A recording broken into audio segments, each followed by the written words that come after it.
Риддер қаласының атауы Екатерина II патшайымы кезінде өмір сүрген тау инженері және генерал-майор Филипп Риддердің құрметіне қойылған. Ол аталмыш өңірде полиметалл кендерін тауып, кеніш негізін қалаған болатын. Қала тұрғындарының саны шамамен 50 мыңға жуық. Басым бөлігі тау-кен және металлургия өнеркәсібімен айналысатын Қазцинк компаниясында жұмыс жасайды. Қылмыс деңгейі төмен. Жылына орташа есеппен 400-ге жуық құқық бұзушылық тіркеледі. Көбінесе жол көлік оқиғалары, ұрлық, алаяқтық және тұрмыстық зорлық-зомбылық. Ал ауыр қылмыстар жоқтың қасы. Сондықтан бүгінгі баяндалатын іс қала аумағында үлкен резонанс туғызған болатын. Подъезден қан жоса болған жігіттің мәйіті табылды.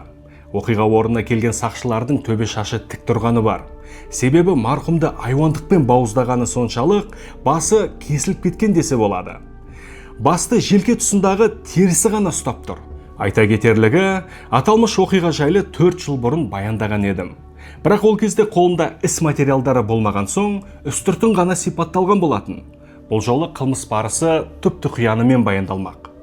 Бұл 216-шы қылмыстық іс. Шығыс Қазақстан облысы.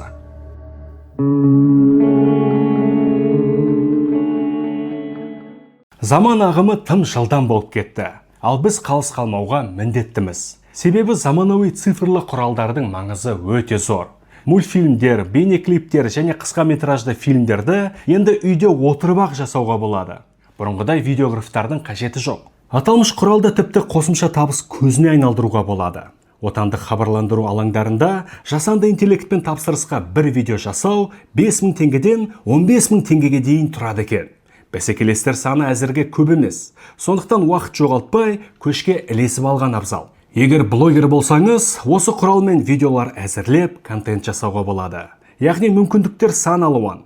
Бәрі сіздің қиялыңыз бен пысықтығыңызға байланысты. Видео сабақтар менің жабық телеграм каналында өтеді. Дәрістер өте жеңіл әрі түсінікті тілде.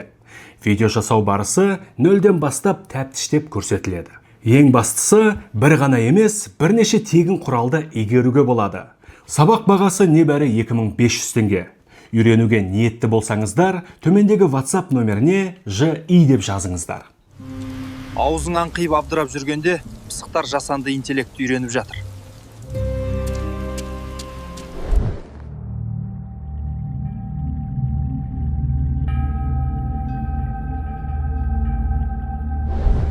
Түн жарымда полиция бөлімшесіне шұғыл ақпарат түседі.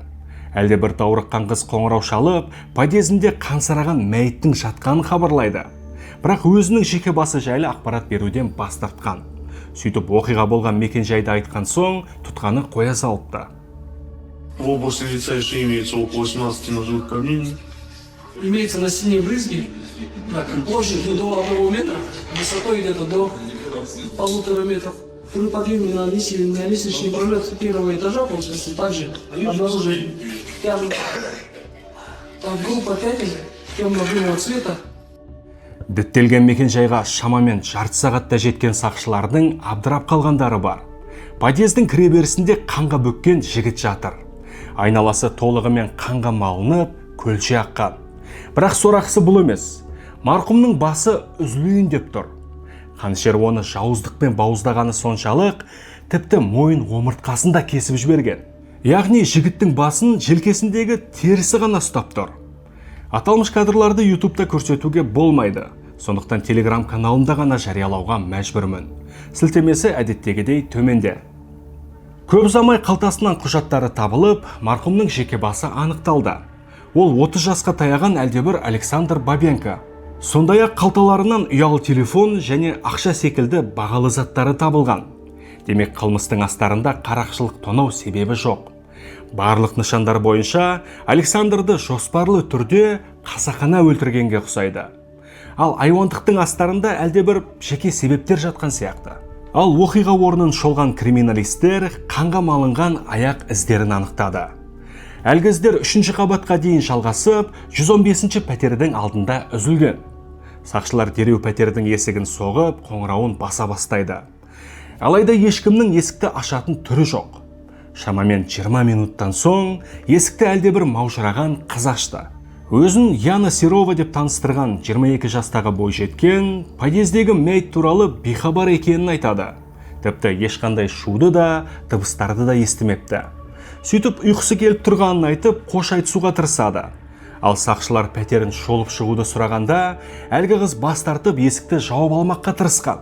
Дей тұрғанымен, тергеушілер мен криминалистер бәрібір пәтерге кіріп алады. Осы кезде жатын бөлмеден тағы бір қыз атып шығып, сақшыларға жұдырғала жүгірген. Бірақ бірнеше минутта оны сабасына түсіріп, қолына кісен салынады. Анықталғандай, аты жөні Вероника Савельева, 21 жаста. Қыздардан кезек-кезек жауап алу барысы ешқандай нәтиже берген жоқ. Екеуі де ештеңе естімеген және ештеңе көрмеген. Пәтерді шолған криминалистер де ешқандай дәйек тапқан жоқ. Алайда ас бөлмесін тінтіп жүрген сақшылардың бірі қызықты жайтқа тап болған. Тоңазытқыштан қан іздері бар пижама табылды. Бұған дейін ләмдемей отырған Вероника осы кезде ғана сайрай бастады. Айтуынша, пижамадағы қан подъездегі мәйіттікі. Пижама. Только я не знаю, что он в холодильник, конечно, идет. Вы туда не ложили, да? Что на всякий случай. Бірақ қылмысты іс тез ашылды деген сақшылардың қуанышы су сепкендей басылды. Верониканың сөзінше, құрбысымен бірге кішігірім отырыс жасап, бірнеше шөлмек сыра ішкен. Сөйтіп темекі шегу үшін далаға шықпақ болады.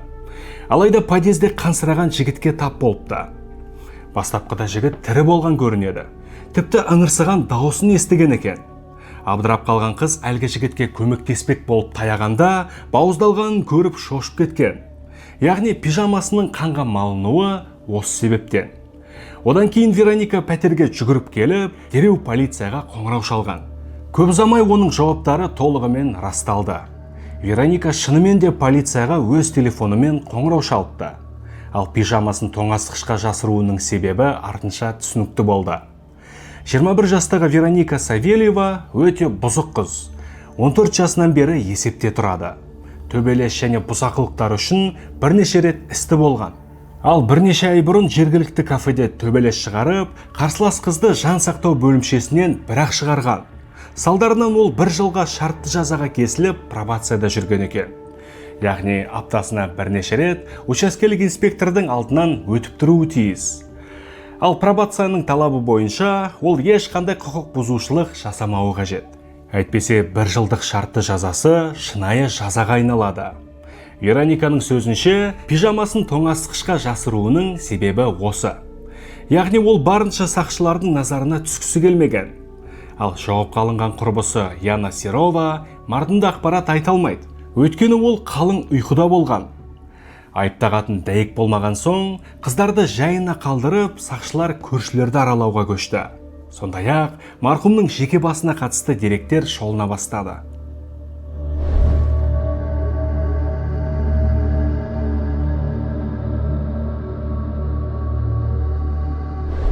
Марқұмның жеке басын зерделеу барысында тосын деректер ашылды. Александр Бабенко бала кезінен жастардан құралған қылмыстық топтарға қатысы бар. 2 рет істі болған. Бірінші рет бұзақылықпен төбелес үшін сотталса, екінші рет есірткі үшін жазаға тартылыпты. 7 жылдай отауласып ажырасқан. 6 жастағы қыздың әкесі. Оқиға орын алған көпқабатты үйді аралаған сақшылар ешқандай нәтижеге жеткен жоқ. Көршілердің ешбірі марқұмды танымайды, тіпті ешқашан көрмеген. Дегенмен олар алдауы да мүмкін. Қылмыс нышандарына қарасақ, астарында әлдебір өшпенділік бар сияқты. Себебі аса қатыгездікпен жан таласа бауыздалған. Оған қоса марқұмның бағалы заттары қолды болмаған. Демек қарақшылық тонау тұжырымы қисынға келмейді. Қанішерді марқұмның өткен шағынан іздеу керек. Тергеушілер Александр Бабенконың жеке басын мұқият зерделеуге кірісті. Араласатын ортасын, бірге отырған абақтыластарын, достары мен таныстарын және дұшпандарын. Яғни жасалуы тиіс жұмыс ауқымы қиямет қайым. Ал әзірге күдікті болып танылған 115-ші пәтердегі қыздар Вероника Савельева және Яна Серова. Бірақ бойы 190 сантиметрге жуық ірі денелі жігітке аталмыш қыздардың шамасы жетуі екіталай. Дей тұрғанымен, оқиғаның мән-жайы анықталғанша, 2 қыз тергеу изоляторына тоғытылды.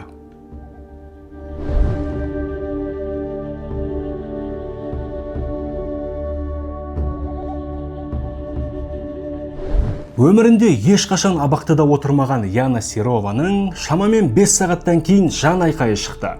Тергеушіге ағынан жарылып, қанды қылмысты жасады деп құрбысын айыптайды. Айтуынша, марқұм Александр оның көңіл қосып жүрген жігіті. Танысқандарына небәрі 1 апта болған. Оқиға күні қонаққа келіп, құрбылармен бірге сыралатқан екен. Әрі қарай не болғаны есінде жоқ. Себебі ұйықтап қалған.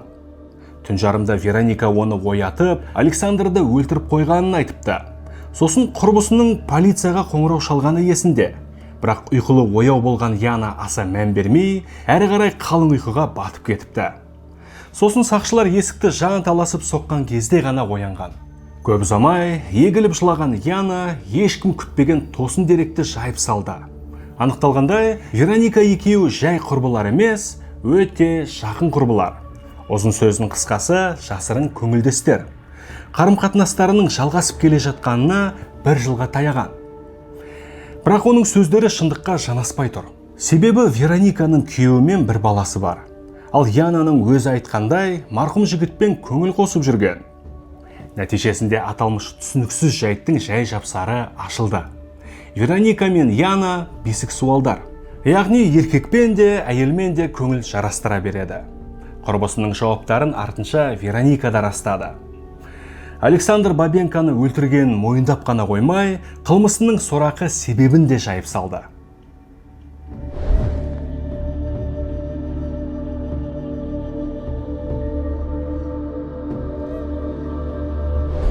Аталмыш күні Вероника әдеттегідей сүйіктісінің үйіне қонаққа келеді. Ол осылайша отбасылық күйбең өмірден қашып, жан құрбысымен демалатын болған. Күн тәртібі қарабайыр. Сыра, төсек, сыра, сосын тағы төсек. Позвонила подруге, сказала, что приеду к ней с ночевой этаж. Да, типа, мол, едь. Около 8, точно не помню. Приехала я на ее адрес 4-10-115. Алайда бірнеше сағаттан кейін, түн жарымда Александр Бабенко ескертусіз қонаққа келеді. Ол Янаның 1 аптадай кездесіп жүрген жігіті болатын. Ал Вероника ол жайлы мүлдем бейхабар еді. Бірақ еш түр білдірмей, дастархандас болуға мәжбүр болды. Кетіп қалайын десе қызғанышы жібермейді. Ближе к 12 точно время вообще не знаю. Он пришел, все, мы сели на кухню, он представился, его звали Саша. Сөйтіп екі құрбы және Александр ас бөлмесінде отырып, sıрадан ұрттайды. Шүйіркелесіп әңгіме дүкен құрады. Сырттай күлімдеп отырған Верониканың іші алай-дүлей. Себебі Александр Янаны құшақтап, ернінен сүйеді, бөкселерін ұстайды. Бірнеше сағаттан кейін Яна ұйқысы келгенін айтып, жатын бөлмесіне кетіп қалады. Мы сели на кухню, все втроем, да. Начали пить. Я много не пила. Он не пьяный был, как бы сказать, но Яна была вообще пьяная. И все, я вижу то, что все, ей уже спать надо. И я давай его, подгонять там, типа, иди домой. Ал Александр болса Вероникаға өтініш жасап, Яна мен оңаша қалдыруды сұрайды. Бірақ Вероника үзілді кесілді бас тартқан. Нәтижесінде екеуі сөзге келіп қалған соң, ызаға булыққан Вероника бар шындықты айтып қояды. Тосын ақиқатты білген Александр ішек сілесі қатып күле бастаған. Қызғанышы өзегін өртеп бара жатқанымен, Вероника барынша сабырлы болуға тырысады. Бірақ Александр келеме жетуін қояр емес.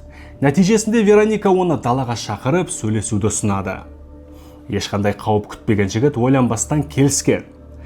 Алайда Верониканың қалтасына әрдайым бәкі пышақ салып жүретінін ол қайдан білсін. У меня как бы просто постоянно с собой нож, как бы, там на нем все принадлежности, можно сказать. И все, и я его взяла с собой, так как, мало ли, вообще у меня намерения не было идти убивать, вообще просто на всякий пожарный взяла с собой. Подъездің бірінші қабатына түскенде, ол жігітке қоқан-лоқы жасап, Янаны ұмытуды талап етеді. Бірақ Александр оны мазақ етуді доғармайды. Ашуға булыққан қыз оның бетінен салып қалғанда, жігіт жұдырғала жүгірген. Алайда Вероника пышағын алып үлгерді. Сөйтіп Александрдың мойнына бірнеше рет сұғып алады. Кеңірдегеннен қанат қылаған жігіт тізерлеп қалғанда, Вероника оның шашынан ұстап, тамағына тағы 10 шақты рет пышақпен ұрады. Он что-то сказал обидно, Сильно прям, я не помню, что, вот честно не помню. И как бы я и не пьяная была, ничего. Ну, так упадать, я тоже за словами не следил. И что-то ляпнул он. И я его в 3 раза стукнула. И он пока обратно вот, как получается, отходил и начал, получается, на меня лететь.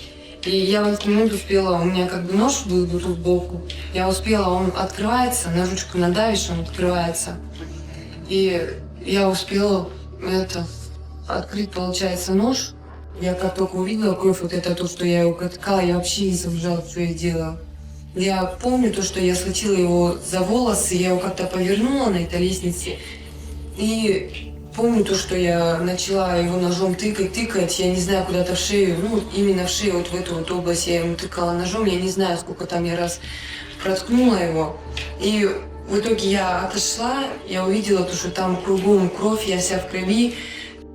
Мұнысы аздай, артынша бауыздап жіберген. Бірнеше минуттан соң есін жиған Вероника не істеп қойғанын түсінді. Бірақ тым кеш. Зәресі қашқан қыз аулаға шығып, қанға малынған пышақты лақтырып жібереді. Сосын пәтерге кіріп толығымен жуынып шайнады. Ал қан іздері бар киімін тоңазытқышқа жасырады. Сөйтіп құрбысын оятып, болған сұмдық жайлы айтып берген соң, полицияға қоңырау шалған. Сорақсы, ұйқысыраған Яна оның сөздеріне мән бермей, қайтадан ұйықтап кетіпті. Көп ұзамай, Вероника да құрбысының қасына жайғасып, көзі ілініп кеткен.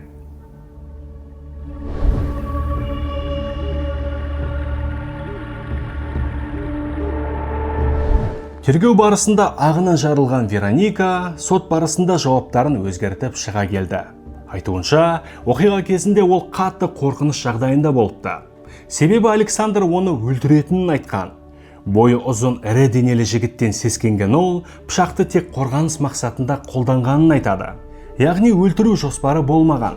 Бірақ Александр жұдырық ала жүгірген соң, амалсыздан өзін өзі қорғауға мәжбүр болыпты. Десек те, Верониканың бойынан зомбылық іздері табылған жоқ. Демек, марқұмның қолының ұшы да тимеген болып тұр. Сот шешімімен 21 жастағы Вероника Савельева 8 жылға бас бостандығынан айырылды. Дей тұрғанымен, құрбылардың махаббаты ұзаққа созылған жоқ. Сот шешімі шыққан соң, Яна парақшасында мұңды өлең жолдарын жариялап, құрбысымен қош айтысты. Ал Вероника аса қауіпті қылмыскерлерге арналған арқалықтағы колонияда жазасын өтеді. Мінезі шатықтау болғандықтан абақтыластарымен төбелесе беретін болыпты. Осы себептен ол жалғыз адамдық камераға тоғытылды. Жазасын толығымен өтеп, 2022 жылы бостандыққа шыққан. Одан кейінгі өмірі жайлы ақпарат жоқ. Арнаға жазылуды ұмытпағайсыздар. Абай болайық.